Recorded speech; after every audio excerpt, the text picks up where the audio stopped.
Ayant son téléphone, l'avocate est retournée chez elle et est entrée discrètement. Mais elle ne s'attendait pas à trouver cela. Clara, une brillante avocate de New York, se retrouve piégée dans un mariage sans amour jusqu'à ce qu'une découverte choquante change tout. Alors qu'elle lutte pour protéger son héritage et faire face à un divorce compliqué, elle se voit confrontée à la responsabilité de s'occuper d'un bébé inattendu et d'un associé mystérieux, Eduardo, qui donne un nouveau sens à sa vie.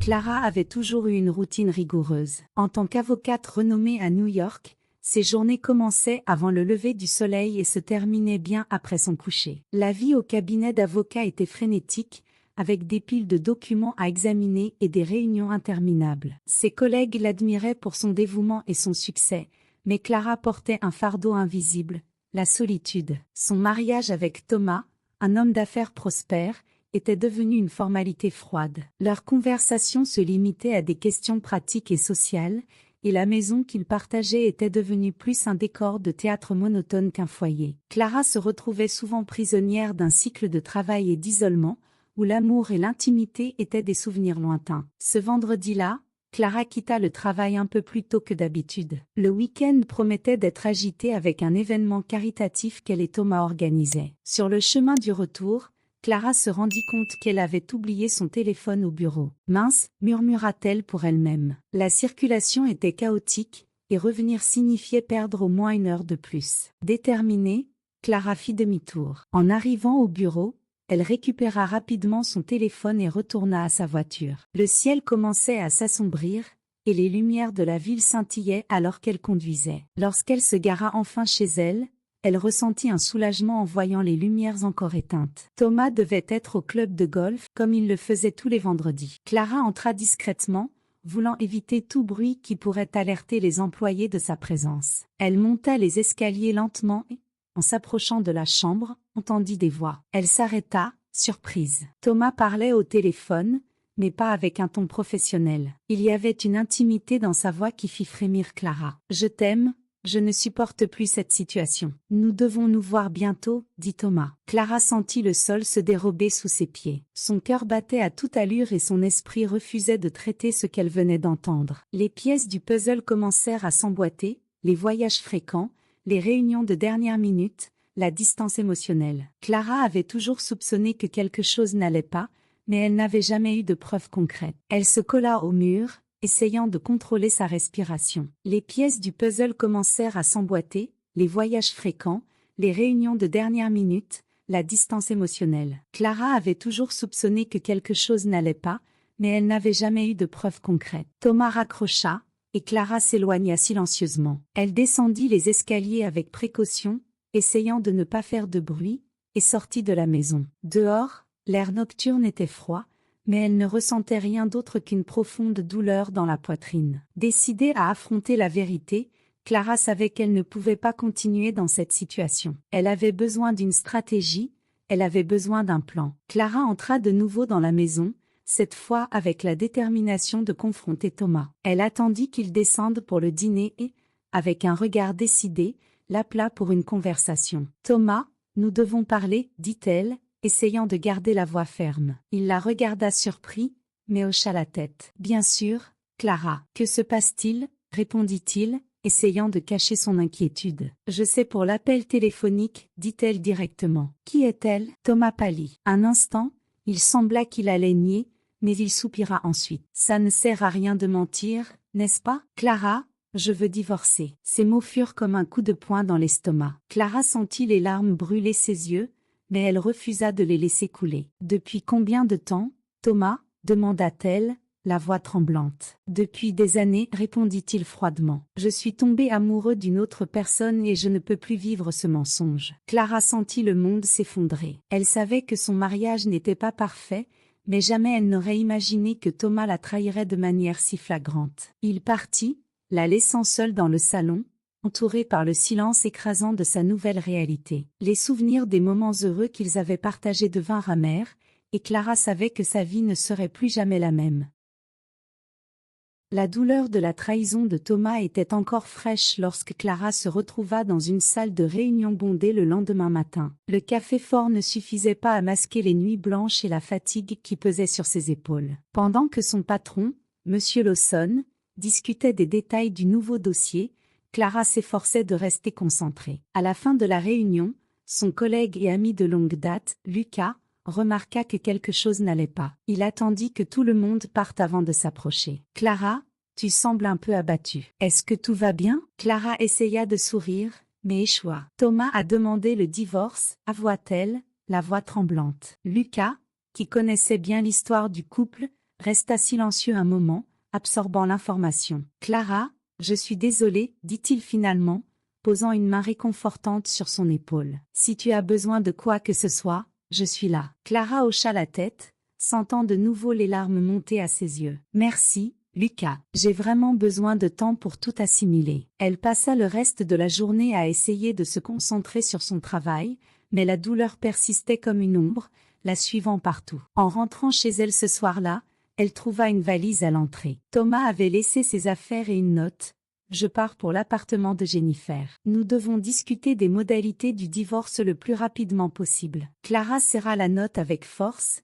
sentant la colère bouillonner en elle. Jennifer, enfin un nom pour la maîtresse. Elle monta rapidement les escaliers, se sentant déterminée à mettre fin à tout cela une fois pour toutes. Elle ne pouvait plus vivre dans cette incertitude et cette douleur. Le lendemain, Clara appela son ancienne amie et camarade de faculté, Rachel. Rachel était une psychologue renommée et l'une des rares personnes qui avait toujours soupçonné les intentions de Thomas. « Rachel, j'ai besoin d'un service. Puis-je rester chez toi pendant un certain temps ?» demanda Clara, la voix tremblante. « Bien sûr, Clara. Tu sais que tu as toujours une place ici, » répondit Rachel sans hésiter. Clara fit ses bagages et quitta la maison qui semblait maintenant être un tombeau de rêves brisés. Lorsqu'elle arriva à l'appartement de Rachel, elle fut accueillie par un chaleureux câlin. « Nous allons surmonter cela ensemble, Clara, » dit Rachel, avec fermeté. « Tu n'es pas seule. » Les jours qui suivirent furent un tourbillon d'émotions. Clara traversa des vagues de désespoir et de frustration,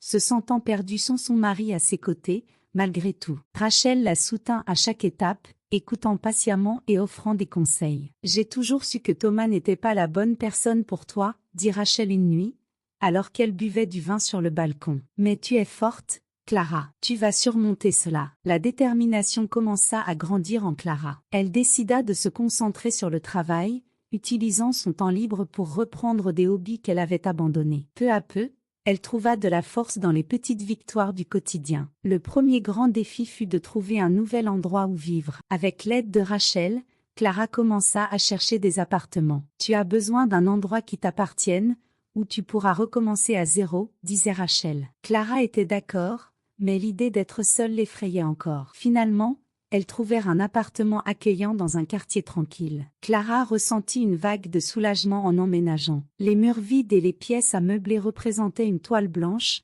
prête à être remplie de nouveaux souvenirs. Un soir, en déballant des cartons, Clara trouva une ancienne lettre de sa tante Margot. Elle se souvint avec tendresse des moments passés avec elle, une femme forte qui l'avait élevée après la mort prématurée de sa mère. « Tu es forte comme ta mère, Clara. N'oublie jamais cela, » disait la lettre. Les mots de sa tante renouvelèrent sa détermination. Clara avait toujours voulu avoir des enfants, un rêve qu'elle partageait avec Thomas au début du mariage. Cependant, ces dernières années, les tentatives infructueuses et les tests de fertilité avaient montré qu'il y avait des complications. Elle se souvenait des consultations et des larmes silencieuses après chaque résultat négatif. Maintenant, la révélation de la trahison de Thomas rendait cette douleur encore plus intense. Elle se demandait s'il avait renoncé au mariage parce qu'il ne pouvait pas avoir d'enfant. Ce doute rongeait son âme et augmentait sa détermination à aller de l'avant seule. Clara décida de prendre un dernier rendez-vous avec son médecin pour mieux comprendre ses options. Le médecin, un homme âgé et gentil nommé Dr. Mitchell, la reçut avec un sourire réconfortant. « Clara, je sais que les nouvelles dans le passé n'étaient pas bonnes, mais la médecine avance rapidement. Voyons ce que nous pouvons faire pour vous. » En sortant du cabinet, Clara ressentit une pointe d'espoir. Elle savait que le chemin à parcourir serait ardu, mais elle était déterminée à se battre pour ses rêves. Même si elle devait emprunter un nouveau chemin, Clara était prête à affronter les défis, avec la détermination de transformer la douleur en force. Clara commença à trouver un nouveau rythme de vie. Les matins étaient remplis par le travail au bureau, où elle se dévouait avec ardeur au dossier de ses clients, et les soirées étaient passées dans le confort de son nouvel appartement, où elle trouva la paix et un sentiment d'appartenance. La vie, bien que toujours marquée par la douleur de la trahison, revenait lentement à la normale. Un jour, au bureau, Clara reçut un appel inattendu. « Madame Clara, ici l'avocat de votre tante Margot », dit une voix formelle de l'autre côté de la ligne. « Malheureusement, votre tante est décédée récemment et nous devons discuter des détails du testament. » La nouvelle du décès de sa tante fut un coup dur. Clara avait toujours eu un attachement particulier pour Margot, qu'il avait élevée avec tant d'amour et de dévouement. Elle ressentit un vide immense en apprenant la perte, mais décida qu'elle devait affronter ce nouveau défi avec courage. Quelques jours plus tard, Clara rencontra l'avocat pour discuter du testament. « Votre tante Margot vous a laissé un héritage considérable, » dit l'avocat, lui remettant une chemise remplie de documents. « De plus, il y a une entreprise que vous avez héritée, et la moitié de celle-ci appartient à un homme nommé Eduardo. Votre tante avait une grande confiance en lui. » Clara était surprise. Elle ne savait pas que sa tante possédait une entreprise, encore moins qu'il y avait un associé. « Qui est Eduardo ?» demanda-t-elle en feuilletant les documents. « Monsieur Eduardo est un homme d'affaires qui a récemment eu un accident et utilise des béquilles, » expliqua l'avocat. « Il sera votre partenaire dans la gestion de l'entreprise. » Intriguée, Clara décida qu'elle devait rencontrer Eduardo et mieux comprendre la situation. Elle fixa un rendez-vous pour le lendemain, pleine d'attente et d'une pointe de curiosité. Le lendemain matin, Clara se rendit à l'adresse de l'entreprise qu'elle avait héritée. Le bâtiment était imposant, avec une façade moderne et élégante. En entrant, elle fut accueillie par une réceptionniste sympathique qui la conduisit jusqu'au bureau d'Eduardo. Eduardo était un homme d'environ 40 ans, avec un visage sérieux mais amical. Les béquilles à côté de la chaise indiquaient les difficultés qu'il avait traversées. « Bonjour, Clara. Je suis désolé pour votre perte, » dit-il en se levant pour la saluer. « Merci, Eduardo, » répondit Clara en lui serrant la main. « Ma tante n'a jamais mentionné l'entreprise. Je suis surprise, mais prête à apprendre. » Eduardo sourit. « Votre tante était une femme incroyable. Elle a construit cette entreprise avec beaucoup d'efforts et de dévouement. J'étais à ses côtés pendant une grande partie de ce parcours. Je suis là pour vous aider en tout ce qui est nécessaire. » Alors qu'Eduardo montrait l'entreprise à Clara, expliquant les opérations et présentant l'équipe, Clara sentit une nouvelle espérance éclore. L'idée de gérer une entreprise prospère était un défi, mais aussi excitant. Elle trouva en Eduardo un partenaire de confiance et expérimenté, quelqu'un en qui elle pourrait avoir confiance pour la guider dans ce nouveau chapitre de sa vie. Les choses semblaient se stabiliser, mais la tranquillité de Clara fut de nouveau ébranlée. Son avocat la convoqua à une réunion urgente. « Clara, nous avons un problème, » dit-il avec un ton grave. Thomas essaie de revendiquer l'entreprise et la maison familiale dans le cadre du divorce. Clara sentit la colère monter en elle. « Il ne peut pas faire ça. L'entreprise est un héritage de ma tante. Cela n'a rien à voir avec notre mariage. » « Oui, mais il prétend que vous avez utilisé des ressources du mariage pour investir dans l'entreprise, » expliqua l'avocat. « Nous avons besoin de preuves pour réfuter cette allégation. » La détermination remplaça la colère. Clara savait qu'elle devait se battre pour ce qui lui appartenait. Avec l'aide d'Eduardo, elle commença à rassembler tous les documents et preuves nécessaires pour défendre sa position. Les nuits devinrent plus longues, et les journées plus intenses, mais Clara était prête à se battre de toutes ses forces. Pendant cette période turbulente, Clara et Eduardo se rapprochèrent encore davantage. Ils passaient de longues heures ensemble, discutant de stratégie et préparant la défense de l'entreprise. La confiance et le respect mutuel grandirent, et Clara trouva en Eduardo non seulement un partenaire d'affaires,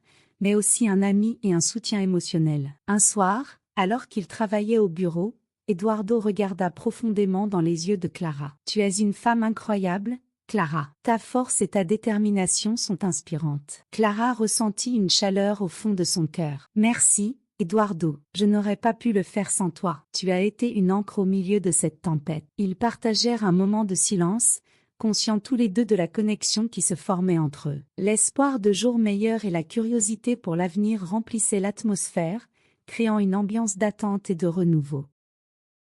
Le processus de divorce était en cours et chaque audience semblait plus épuisante que la précédente. Clara, déterminée à protéger l'héritage de sa tante, travaillait sans relâche avec Eduardo et son avocat pour rassembler toutes les preuves nécessaires. Lors de l'une de ces réunions, Clara reçut un appel inattendu d'un hôpital local. La maîtresse de Thomas avait accouché d'une petite fille et abandonné le bébé à l'hôpital. Ne sachant que faire, Clara décida de se rendre à l'hôpital. En arrivant, Clara fut accueillie par une infirmière gentille qui la conduisit jusqu'à la maternité. « Elle est belle », dit l'infirmière en désignant le berceau où dormait le bébé. « Les parents biologiques l'ont abandonnée, et nous cherchons maintenant quelqu'un qui puisse l'adopter. » Clara regarda la petite fille, sentant une vague d'émotion. Des larmes coulèrent sur son visage alors qu'elle prenait le bébé dans ses bras. Le sentiment d'amour et de responsabilité fut instantané. « Je veux l'adopter », dit Clara, la voix ferme malgré l'émotion. Cet enfant mérite une chance d'avoir une famille aimante. La décision de Clara d'adopter la fille de son ex-mari et de sa maîtresse ne fut pas facile à accepter pour tous ceux qui l'entouraient. Rachel s'inquiétait. « Clara,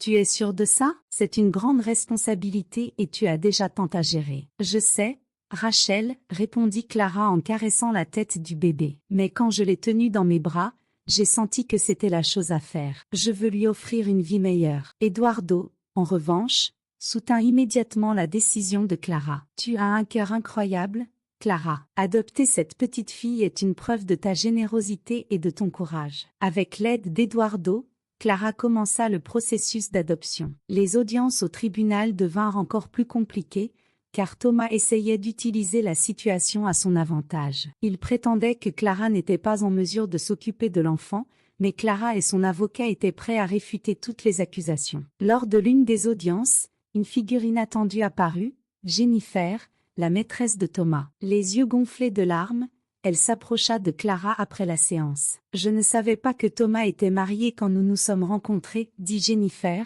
la voix brisée. « Je me sens horrible pour tout cela et je veux aider. » Clara regarda Jennifer, surprise. « Que entends-tu par « aider »?» « Je veux être présente dans la vie de ma fille, même si c'est comme nounou. Je sais que je ne mérite pas ton pardon, mais je veux faire ce qu'il faut, » expliqua Jennifer, des larmes coulant sur son visage. Clara, après un moment de réflexion, hocha la tête. « Si tu veux vraiment faire partie de sa vie et que tu es prête à changer, nous pouvons essayer. Mais il y aura des conditions. » Avec Jennifer montrant une sincérité dans sa volonté de changer et d'aider, Clara commença à voir une lumière au bout du tunnel. Jennifer commença à fréquenter la maison de Clara pour aider avec le bébé, et petit à petit, une relation de respect commença à se former entre les deux femmes. Le soutien d'Eduardo restait solide. Lui et Clara passaient la plupart des soirées ensemble, discutant de stratégies et partageant des moments de silence confortables. Clara ressentait une connexion profonde avec Eduardo,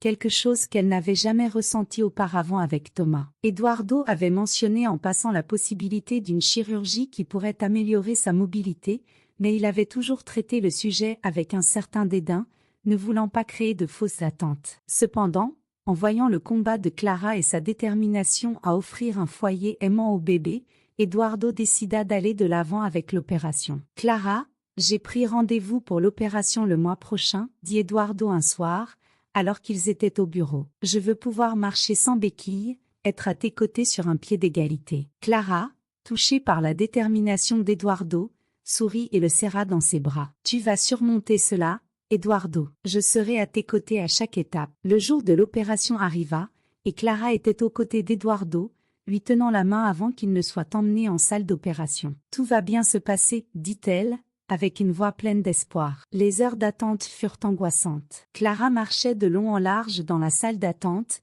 essayant de calmer ses nerfs. Lorsque le médecin apparut enfin avec un sourire sur le visage, Clara ressentit une vague de soulagement. « L'opération a été un succès, » annonça le médecin. « Eduardo aura besoin de physiothérapie, mais tout indique qu'il pourra marcher normalement. » Clara sentit des larmes de soulagement couler. Quand elle vit Eduardo éveillé et lui souriant, elle sut qu'ensemble, ils pourraient surmonter n'importe quoi. Eduardo, encore groggy de l'anesthésie, serra la main de Clara et murmura « Merci d'avoir cru en moi. » Après l'opération, Eduardo commença un régime rigoureux de physiothérapie. Clara l'accompagnait à chaque session, l'encourageant et l'aidant dans les moments difficiles. La détermination d'Eduardo était inspirante, et Clara sentait le lien entre eux se renforcer de jour en jour. Jennifer montrait également un véritable engagement à se racheter. Sa présence dans la vie du bébé apporta une nouvelle dynamique à la maison de Clara. Jennifer se montrait dévouée et attentionnée,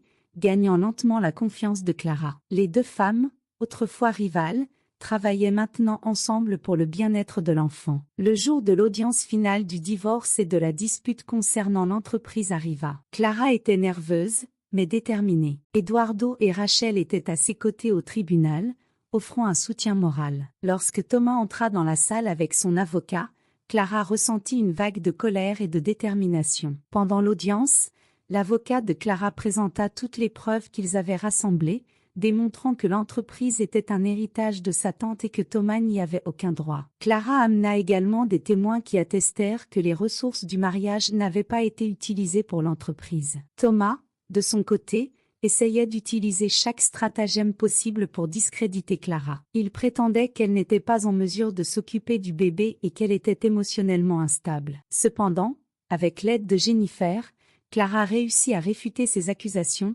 montrant qu'elle offrait un foyer aimant et stable à l'enfant. À la fin, le juge rendit sa décision. Madame Clara, l'héritage de votre tante, y compris l'entreprise, restera en votre possession. Quant à la garde de l'enfant, je vois que vous offrez un environnement stable et aimant. L'adoption sera autorisée. Clara ressentit une vague de soulagement et de gratitude. Elle serra Eduardo et Rachel dans ses bras, des larmes de bonheur coulant sur son visage. Thomas, furieux, quitta la salle d'audience sans dire un mot. Clara et Eduardo retournèrent à la maison, se sentant comme si un poids énorme avait été levé de leurs épaules. Jennifer les attendait avec le bébé, qui avait maintenant un avenir sûr et aimant devant elle. Clara embrassa Jennifer, ressentant pour la première fois une véritable connexion. Merci pour tout, Jennifer. Je sais que cela n'a pas été facile pour toi non plus, dit Clara, sincèrement. Jennifer sourit, les larmes aux yeux. Merci de m'avoir donné une seconde chance,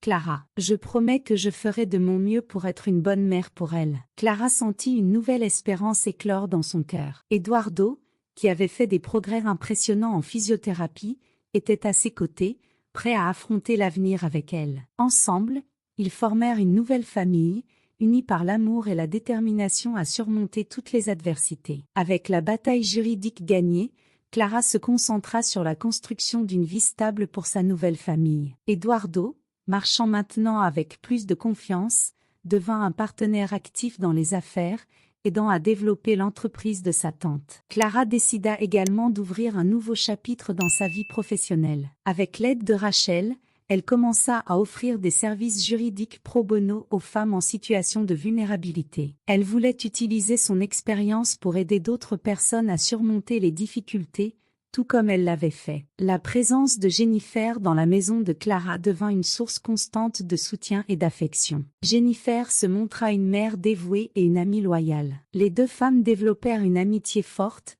fondée sur le respect et la compréhension mutuelle.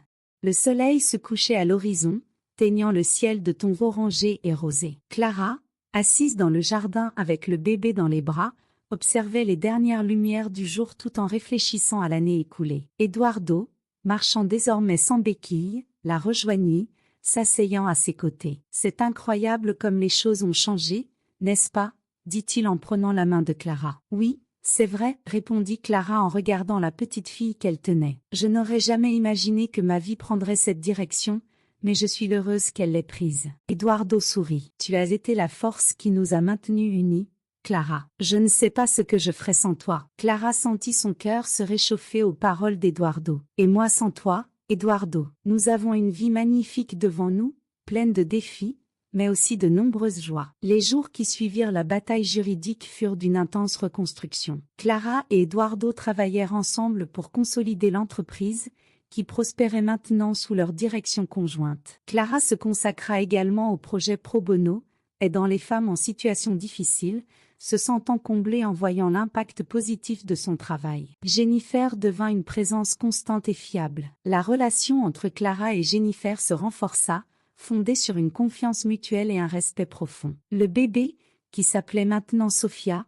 grandissait entouré d'amour et d'affection, avec deux mères dévouées et un père aimant en Eduardo. Un après-midi, alors que Clara révisait des documents au bureau, elle reçut un appel de son avocate. « Clara, j'ai de bonnes nouvelles. Nous avons réussi à empêcher Thomas de contester l'adoption de Sophia. Le juge a statué en notre faveur. » Clara ressentit un immense soulagement. « Merci, Rachel. Cela signifie plus que tu ne peux l'imaginer. » Le printemps arriva, apportant de nouveaux départs et des espoirs renouvelés. Clara et Eduardo décidèrent de célébrer le premier anniversaire de Sofia avec une fête dans le jardin. Amis, famille et collègues se réunirent pour fêter l'événement. Pendant la fête, Clara fit un discours émouvant. « Je tiens à remercier tous ceux qui ont été à nos côtés cette dernière année. Ce fut une année difficile, mais aussi pleine de bénédictions. Eduardo, tu es mon port d'attache. Rachel, Jennifer, et vous tous ici présents, vous êtes la preuve que la famille n'est pas seulement de sang,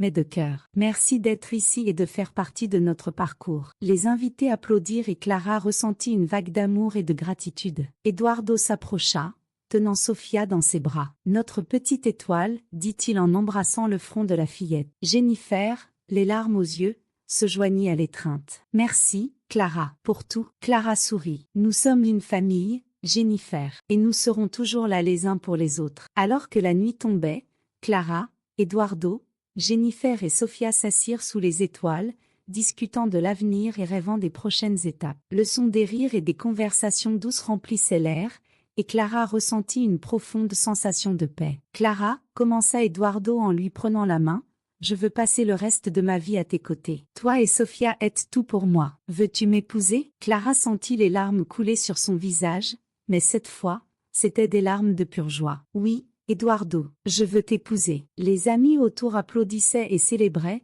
témoins de la naissance d'une nouvelle étape dans la vie de Clara et Eduardo. Ce moment sous les étoiles symbolisait non seulement la fin d'un chapitre difficile, mais aussi le début d'une vie pleine d'amour, d'espoir et de nouvelles possibilités. Alors que Clara regardait Eduardo et Sofia, elle sut qu'elle avait enfin trouvé la paix et le bonheur qu'elle cherchait tant. L'avenir, autrefois incertain et effrayant, semblait maintenant brillant et plein de promesses. Et avec sa famille à ses côtés, elle savait qu'elle pouvait affronter n'importe quel défi à venir.